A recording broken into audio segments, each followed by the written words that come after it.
개성의 향토 음식 중에 조랭이 떡국이 있습니다. 이게 목을 비튼다, 목을 조른다, 뭐 이런 의미랍니다. 근데 이게 나중에 소문이 나게 됩니다.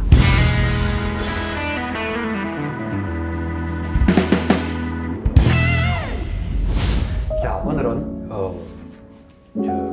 개성 왕씨, 그 성씨에 대해서 한번 얘기를 한번 해보도록 하겠습니다.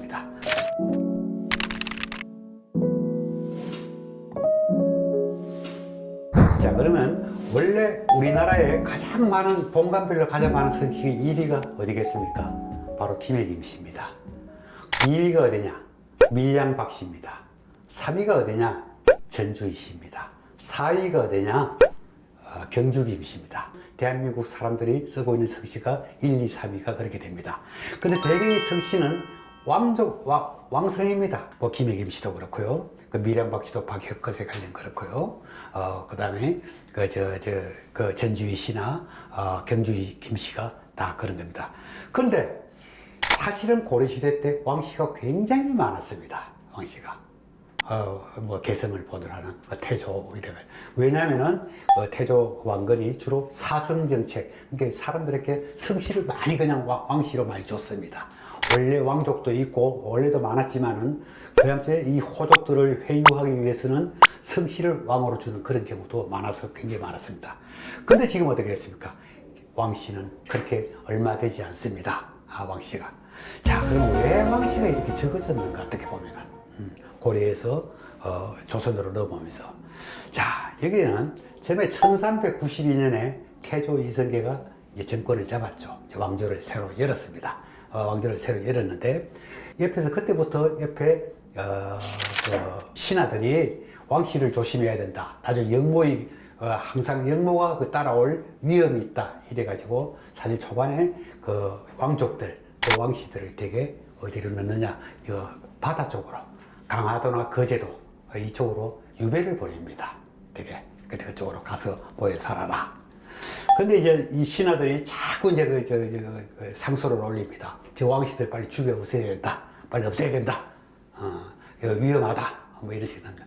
그런데 태조 이성계는 처음에 듣지 않았습니다. 그런데 사건이 하나 벌어집니다. 그게 1394년 태조 이성계 때 1월달에 벌어지는데 밀양에 유명한 점쟁이가 하나 있었습니다. 바로 이흥무라고 합니다. 이흥무라는 소경입니다. 근데 그때 이쪽 세로 왕조 측 이성계와 가까운 박위라는 사람이 있었는데요. 박위라는 사람, 이 사람 역시 밀양 사람입니다. 이 사람이 고려 말에 대마도도 정벌하고 아주 유명한 장수입니다. 그러면서 아주 위화도 해군도 같이 하고 이성계와 뜻을 맞춰서 공신이 됩니다. 근데 이 박이라는 사람이 자기 아는 사람을 시켜가지고 고향 밀양에 이흥무한테 가 물어봐라. 뭐 물어보냐? 태조 이성계하고 지금 공양왕하고 고려의 마지막 공양왕하고 누가 더 운명이 좋은가? 누가 더 운이 좋은가? 그거 한번 가서 물어보라. 그리고 지금 살아남은 왕씨들 중에 제일 이렇게 운이 좋은 사람, 앞으로 빛이 날 사람, 그런 사람은 누군가? 그거 알아보라. 이렇게 됐습니다. 그래서 이제 그 밑에 옆에 사람들이 가서 이흥무라는 사람한테 가서 점을 받습니다. 이흥무라는 사람이 지금 뭐 이성계 운이 더 좋다. 이성계 운이 더 좋다. 우리 조선 태조의 운명이 더 좋다. 그 다음에 왕화 이런 사람들 몇 명의 괜찮은 사람들이 있다. 자, 벌써 태조 이성계가 운이 더 좋은가? 그 다음에 고려의 마지막 공양왕이 운이 더 좋고, 그때는 공양왕 살아 있었습니다. 삼척에서 유배 중이었어요. 바로 그 당시는. 누가 더 운이 좋은가? 이 영모입니다. 백성들은 거의 뭐 고려 사람들 아닙니까? 조선으로 바뀌었지만 백성들은 언제든지 그건 영모의 거로 흐를 수 있는 겁니다. 근데 이게 나중에 소문이 나게 됩니다. 소문이 나게 되면서 신하들이 지금 봐라. 왜 자꾸 저런 일이 생기지 않느냐? 어떻게 처리해야 됩니다. 자, 그래서 바로 그 태조 3년 1394년에 이제 일을 벌이기 시작합니다. 제일 먼저 강화도 유배에 가 있는 그 왕씨들, 개성 왕씨들을 그냥 배에 태워가지고 배에 뭐 구멍을 냈다든지 뭐 여러 가지가 얘기했지만은 여하튼 익사시켜버리고 맙니다. 그리고 또 그해 또 4월달인가 그때 돼서는 또 저 마지막 왕 공양왕 삼척에 유배를 보는데 그 공양왕도 그 가족들하고 다 죽여버립니다. 그럼 또 이것도 거제도에 또 왕씨들이 많이 있었는데, 왕족들, 그 왕씨들이 있었는데, 그 사람들도 다 물에 빠뜨려 막 죽여버리고 말고 막 이런 일이 벌어집니다. 그러면서 여기서 그 명령을 내립니다. 자, 태조 왕건 쪽에서 성을 받은 사람, 본래 다른 성씨인데 성을 받은 사람은 본래 성으로 바꿔라. 그리고 왕씨들도 가능하면은 외가 쪽 성을 써라. 그런 지침을 내리게 됩니다. 그러면서 이제 그야말로 저 개성 왕씨들의 이제 그 아주 어려운 시절이 시작되게 됩니다.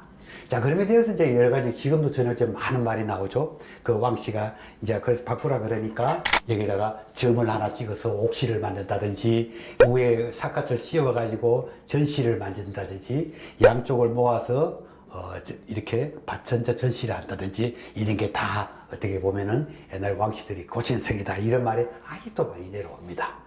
근데 뭐 사실 근데 그게 뭐 기록에 이렇게 남아있지는 않습니다. 그게 반드시 이렇게 이렇구나 그렇지는 않습니다. 근데 대개가 보면 어령 옥시들은 그런 경우가 기록에도 이렇게 검증을 할 수가 있습니다. 사실 옥시로 고친 경우도 있다, 이런 이제 게 지금 나타나고 있습니다. 그렇지만 이거는 기록상으로 나타나지는 않지만은 아마 저 역시도 이랬을 것이다, 어느 정도 이랬을 것이다, 이렇게 그 추측은 됩니다. 그러면서 이제 소위 이제 그 당시에 그 왕씨들이 아주 지옥 같은 삶이 이제 시작이 되는 겁니다. 그래서 그 당시에 개성에서는 굉장히 그 조선에 대해서, 전주 이시들에 대해서 굉장히 아주 감정이 막 북받쳤겠죠. 그래서 그런 게 조선 말에까지 많이 내려왔답니다. 예컨대 뭐 서울을 가면은, 되게 서울을 가면 올라간다 그러잖아요. 근데 뭐 서울로 내려간다라고 이런 말을 한다든지. 그리고 특히 그 개성의 향토 음식 중에 조랭이 떡국, 아직도 조랭이 떡국이 있습니다. 그 조랭이 떡국이라는 게 그게 원래 개성에서 발달을 한 게 개성의 향토 음식인데, 개성에서 이성계의 목을 비튼다, 목을 조른다, 뭐 이런 의미랍니다. 그런 의미에서 개성에서 조랭이 떡국을 많이 먹었다고 막 그렇게 얘기를 합니다. 그리고 조선 초에 그 왕자이 난다고 할 때도 그렇게 고소해 한다고 합니다. 그렇게나 우리 고려를 괴롭히더니 너희들 봐라, 너희들도 저끼리 그냥 형제들끼리 싸우고 죽이고 하지 않느냐, 막 이런 식으로 많이 막 비웃고 그랬다고 합니다. 그래서 조선 내내 개성 쪽에서는 소위 한양 쪽에 굉장히 반감이 많았다고 합니다. 그래가지고 이제 내려오다가, 그러다 이제 어느 정도 이제 영모의 기운 이런 거는 이제 없어지고, 조금 이제 조선이 이제 기틀을 잡고 나서, 그때 이제 태종 때 그랬습니다. 이제 그런 거 안 하겠다. 이제 그런 짓은 안 하겠다. 괜찮다. 뭐 왕씨들 써라. 그렇지만 누가 왕씨 쓰겠습니까? 근데 이제 옛날에 이제 정권이 바뀌도요, 왕조가 바뀌어도 원래 옛날 중국에서부터 그랬지만은 전 왕조의 재산은 지내게 해준답니다. 재산은 지내게. 예. 그래서 벌써 태조 때, 벌써 이성계 말에, 그때 벌써 그 고려 시대에 그 종묘를 만들어 줍니다. 그 만들어 준 데가 어디냐? 바로 연천군 미산면에 있습니다. 그 이름을 숭의전 그럽니다. 숭의전. 여기에 고려의 왕들을 모시고 이제 제사를 지내줍니다. 제사를 지내주는데 그게 숭의전입니다. 그 임진강변에 있고 경치가 아주 좋습니다. 왜 연천에 그랬냐? 바로 거기가 태조 왕건이 원래 궁예 밑에 있을 때, 궁예가 철원에 있지 않습니까? 개성에서 철원에 왔다 갔다 하던 그 길목이라고 합니다.